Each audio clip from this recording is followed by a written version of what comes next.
अग्न्येय लिखो। अमाशय पढ़ चुके हैं बच्चा, उसी में अल्सर आप पेप्टिक अल्सर पढ़े थे ना। ये अग्न्येय है।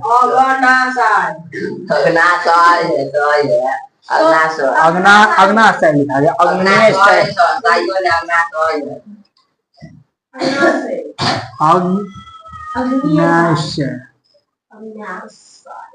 अपढ़। अग्न्येय ठीक है लिखो, क्योंकि हम अमाशय पढ़ लिए थे, उसी में हम अल्सर पढ़े थे। हाँ इसमें भी पॉइंट लिखो, सब में तुमको पॉइंट लिखवा देते हैं ताकि याद भी करने में हला रहे। 1 नंबरी से लेके 5 नंबरी तक तोड़ सके, ठीक ना। तो जल्दी से तुम सब पहला पॉइंट में लिखो। लिखो अग्न्येय या अग्न्येय में लिख रहे हो ना। लिखो ग्रहणी को घिरे,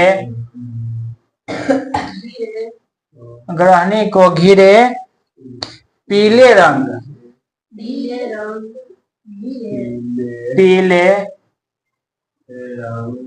पीले रंग की एक ग्रंथि, पीले रंग की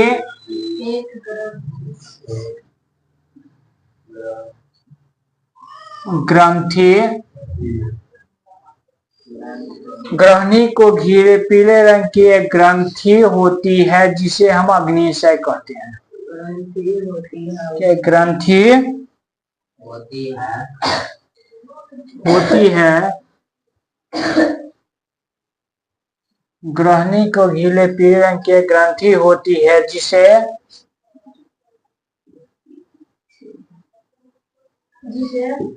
अग्न्येय कहते हैं, जिसे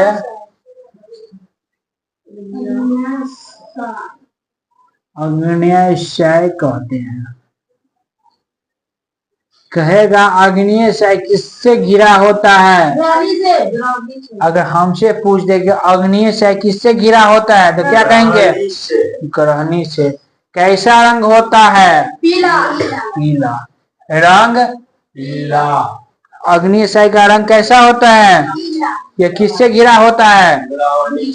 किससे घिरा होता है? ग्रहणी से।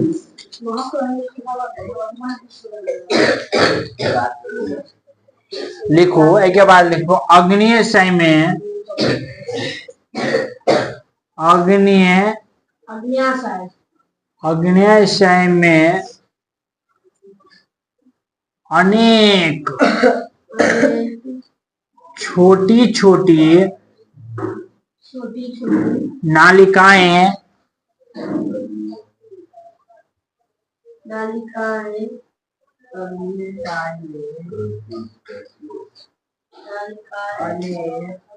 अग्न्येय में अनेक छोटी छोटी नालिकाएं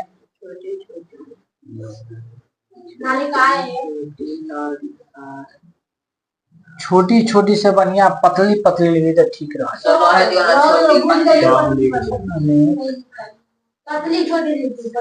पतली पतली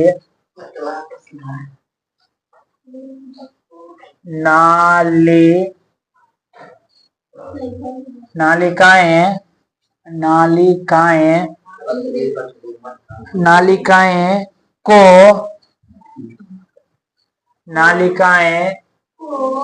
को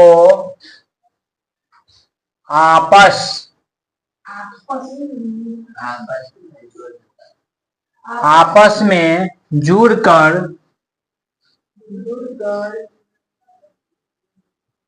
कहेगा अग्न्येय में अनेक पतली पतली नालिकाएं को आपस में जोड़कर एक बड़ी अग्न्येय वाहिनी बनाती है। जोड़कर एक बड़ी अग्न्येय वाहिनी बनाती है।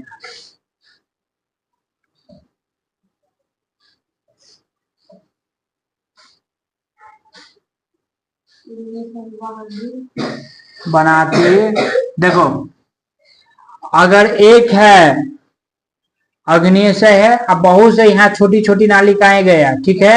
ये आपस में सब जुड़ गया तो क्या हो गया, अग्न्यशय वाहिनी हो गया। क्या हो गया यह, यानी एक छोटी छोटी नालिकाएं जब तक है वह, ठीक है, या जब आपस में सब जुड़ जाए तो क्या हो गया, अग्न्यशय वाहिनी। तो वही लिखवाए हैं, अग्न्यशय में अनेक पतली पतली नालिकाएं को आपस में जुड़कर एक बड़ी अग्न्यशय वाहिनी बनाती है।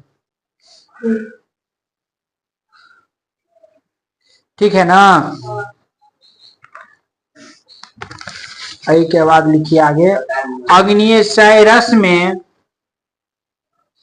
दूसरा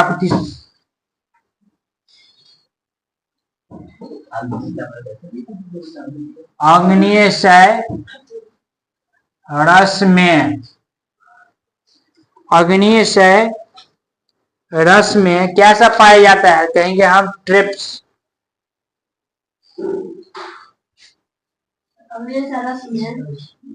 ट्रिप्सिन, क्या पाया जाता है, ट्रिप्सिन, ये सब रस है। ठीक है, क्या ये सब, ट्रिप्सिन, इमाइलेस,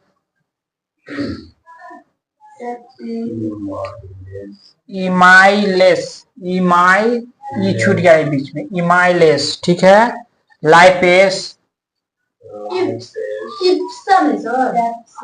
ट्रिप्सिन है, लाइपेस,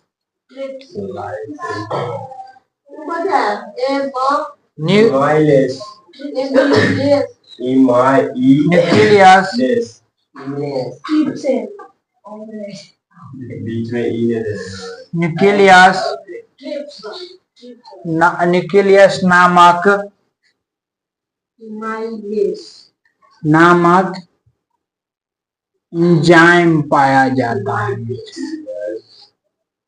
पाया जाता।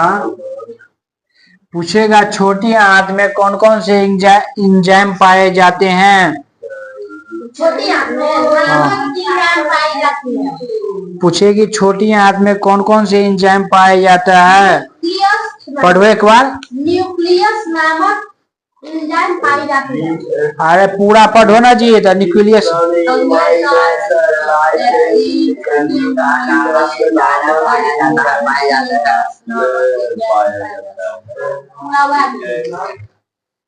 पढ़ लिया है, क्या पढ़ा, ट्रिप्सिन, इमाइलेस, लाइपेस, न्यूक्लियस नामक एंजाइम पाया जाता है।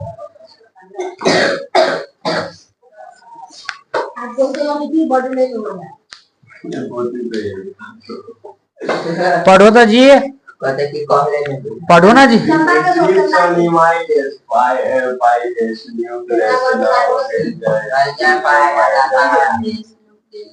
ट्रिप्सिन, इमाइलेस, लाइपेस, न्यूक्लियस नामक एंजाइम पाई जाती है।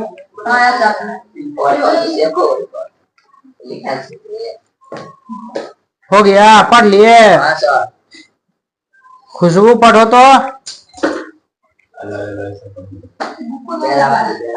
बेला वाली मत करो।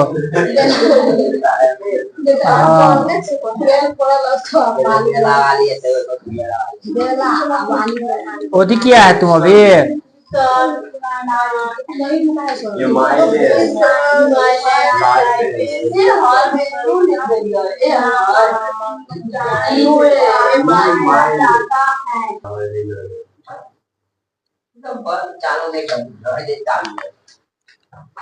ओदी है।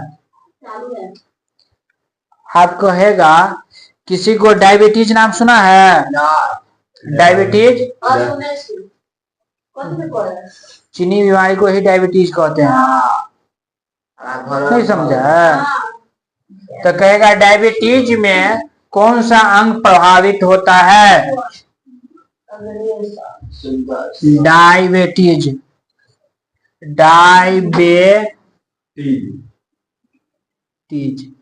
डायबिटीज में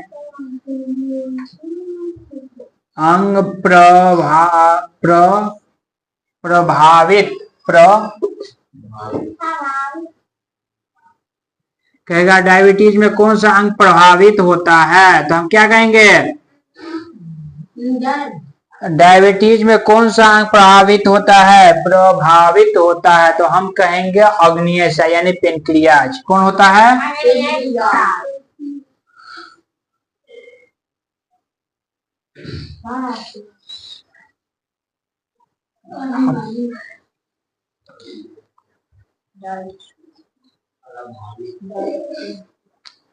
कहेगा डायबिटीज होने पर कौन सा अंग प्रभावित होता है? और किसी को डायबिटीज हो गया तो उसके कौन सी कोशिका काम नहीं करता है? तो कहो, लिखेंगे डायबिटीज होने पर अगला पॉइंट देखो, पॉइंट मार दिए ना। डायबिटीज होने पर बी सेल, कौन सा? बी सेल काम नहीं करता है। कौन काम नहीं करता है? बी सेल काम नहीं करता है। डायबिटीज होने पर कौन काम नहीं करता है? B cell.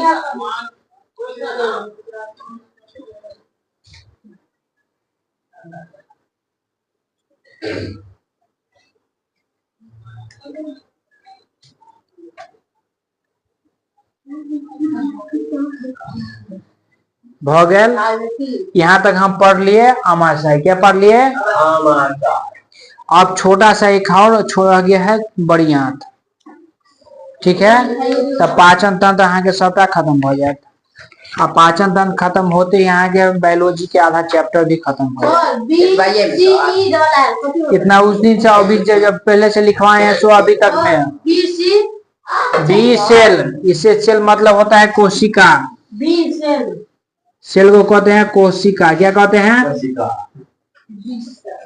कोशिका। अब लिखो बड़ी आंत। ऊपरे से लिखवा देते हैं।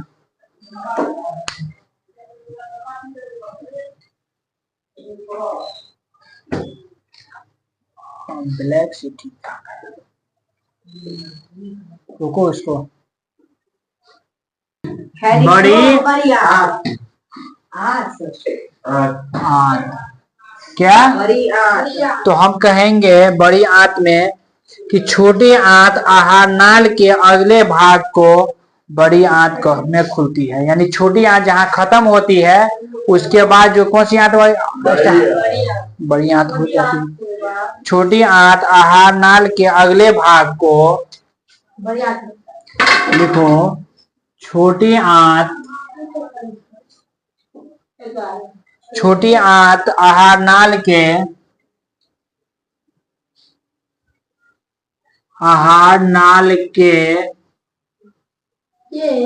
छोटी आंत आहार नाल के अगले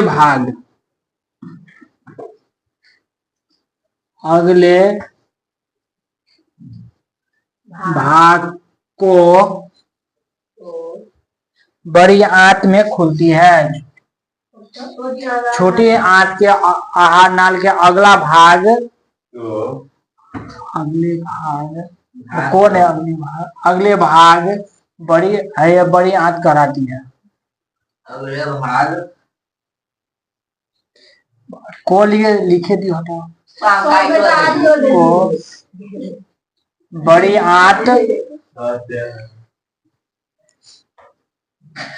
आंत में फूलती है।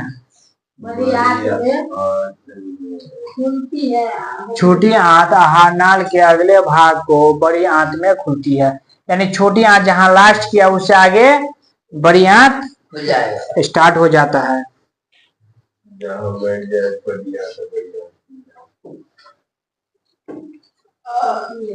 इसके बाद लिखेंगे बड़ी आंत दो भागों में बटी होती है। बड़ी आंत दो भागों में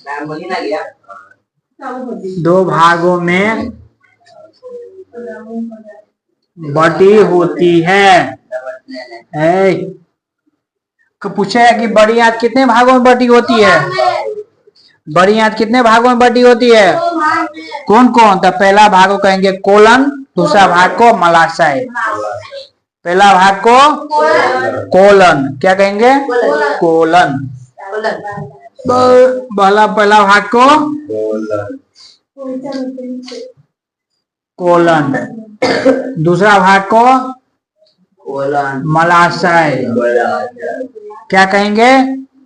कभी कभार मलाशय के जगह लिखा रहता है एक वर्ड रिएक्टम, क्या लिखा रहता है?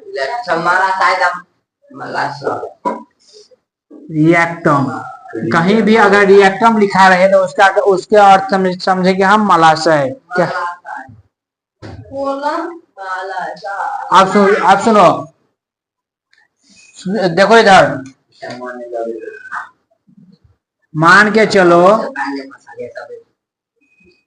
ये है छोटी आंत, क्या है यह? अब यहाँ से स्टार्ट हुआ बड़ी आंत, तो यहाँ पे कुछ पॉइंट होगा। जैसे तुम्हारा घर हो और एक आदमी के और बीच, तो बीच में आड़ी होता है ना।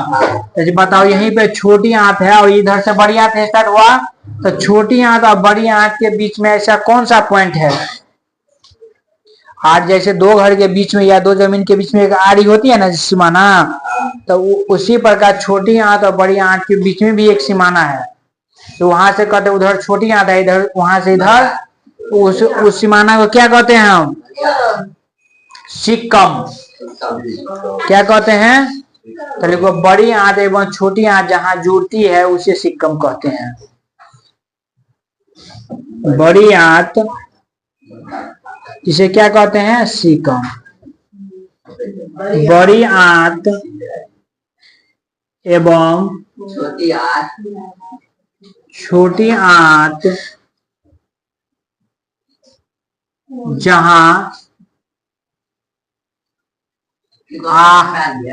जहां आपस में जुड़ती है, छोटी आंत एवं बड़ी आंत जहां आपस में जुड़ती है उसे क्या कहते हैं? घर में लटका रहता है वो सिक्का नहीं, सिक्कम कहते हैं। बड़ा बुर्बक लड़का है यह, कहाँ से आए?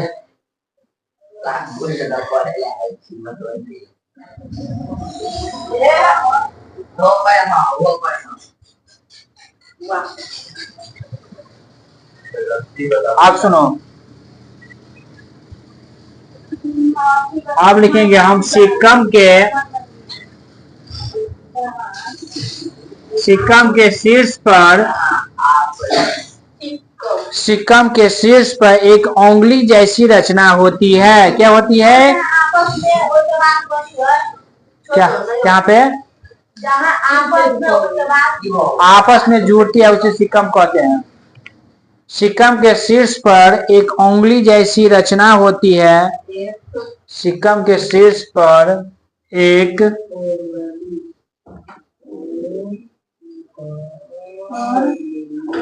उंगली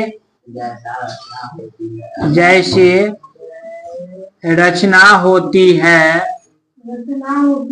पूछेगा सिक्कम के शीर्ष पे एक उंगली जैसी रचना होती है उसे क्या कहते हैं? सिक्कम के शीर्ष पर एक उंगली जैसी रचना होती है, वो रचना जो हमें बंद रहती है। क्या रहती है? रचना होती है जिसका सिरा बंद होती है, जिसका सिरा उसी में जिसका सिरा बंद होती है। बताओ उसे क्या कहते हैं रे? हेपेटिक्स। क्या कहते हैं? हेपेटाइटिस नहीं है, हेपेटिक्स। क्या कहते हैं?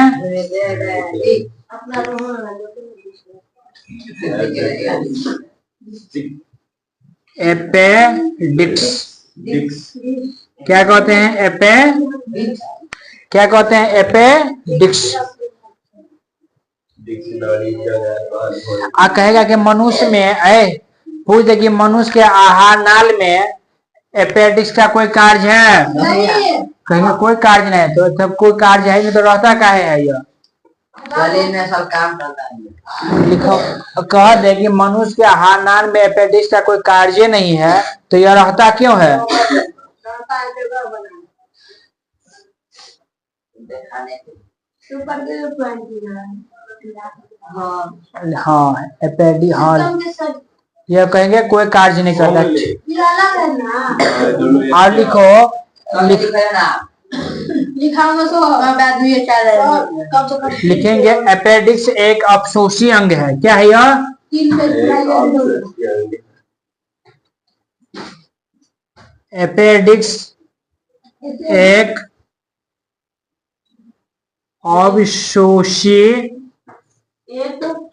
अफसोसी अंग है। पूछेगा अपेंडिक्स क्या है? एक अफसोसी अंग है, अंग है। कहने देते हैं, लिखे लीजिए। अगला पॉइंट में लिखो, अपेंडिक्स के कितने भाग होते हैं?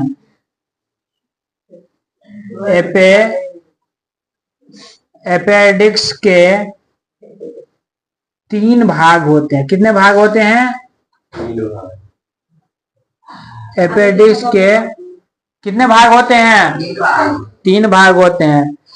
पहला भाग को कहते हैं ऊपरीगामी कोलम। क्या कहते हैं? पहले भाग को कहते हैं ऊपरीगामी कोलम, दूसरे भाग को कहते हैं अनुप्रस्थ कोलम, और तीसरे भाग को अधोगामी। तो पहले भाग को कहते हैं, देखो मुंह ताक रहा है, ऊपरी भागी कोलम। दूसरा भाग को क्या कहते हैं? अनुप्रस्थ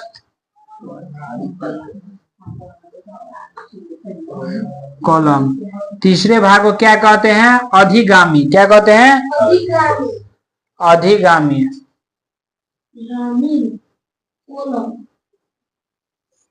अधिगामी कोलम। अब देखो, अब एक पॉइंट है, पूछेगा इस तीनों में से ऐसा कौन सा कॉलम है जो मल द्वार में खुलता है? हम कहे अपेंडिक्स क्या? अपेंडिक्स 3 प्रकार के होते हैं ना, अपेंडिक्स 3 प्रकार के होते हैं ना, तो अपेंडिक्स के ये तीनों प्रकार ऐसा कौन सा भाग है जो मल द्वार में खुलता है? तो लिखेंगे हम अधिगामी कोलम जो है वो मल द्वार में खुलता है। कहाँ खुलता है? मामी को है। तो यहाँ पे लिख लो अधिगामी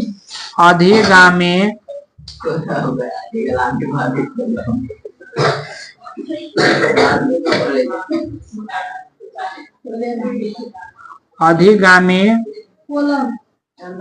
कोलम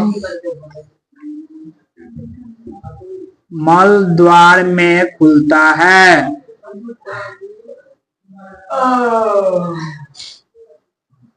हो गया, यहाँ तक रहने देते हैं। खुलता है। खुलता है। अब कोई नया टॉपिक स्टार्ट करना पड़ेगा। नया टॉपिक स्टार्ट करने का मतलब कि कहाँ पे जाएगा हम थोड़ा, उसका कोई गारंटी नहीं होगा। हम कहेंगे अपेंडिक्स के कितने भाग? 3 भाग। अपेंडिक्स के कितने भाग? 3 भाग। कौन कौन?